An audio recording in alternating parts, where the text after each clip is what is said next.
Once you get a particular job as a social worker, whether it's child protection, family violence, etc., there's a big focus on worker safety, which is so important. But I feel that the message that's often being sent is don't provide any details about yourself, whether it's around any lived experience or even the geographical location that you reside. I think there's a big focus on maintaining your own privacy and really shutting off as a social Mm, worker. And I think that's part of the problem because we're not being taught that you can still skillfully share small parts about yourself without going into your own trauma or making the client session all about you. So an example of that would be saying if you're working with a parent who's really struggling with their child's behavior and with then you could say, I've been there. I'm a parent. And then stop yourself from going on a tangent about your own parenting experience. Stop it there, then circle back, bring it back to the client. I feel that us as social workers, there's a power imbalance between us and the client, and we're seen often as that authority yes. figure, particularly if you're in a statutory role, Mm, child protection, corrections, etc. yes.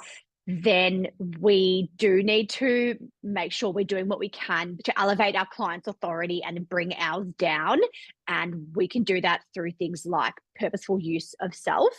I've definitely done it myself with the example of, yeah, I'm a mum too, I get it, or that sounds really, really difficult. So I found that as long as you maintain the focus on your client and ensuring that they feel seen, they feel heard, and you're using your own experience for really genuine reasons, then I don't think you can go wrong keeping that in mind. Yeah, and I speak to the social workers who have never done it. I know in my supervision sessions, we role play. We literally role play how to do it. It's a skill. It's like anything, and it doesn't take long to acquire. And then if it's new to you, you dip in and out of it slowly and gently. But why do we do it? Do you notice what happens when you do it? You deepen the therapeutic alliance. You don't always have to share the sad. You can share the positive as well. But when we use self, that is the greatest tool that we bring to practice.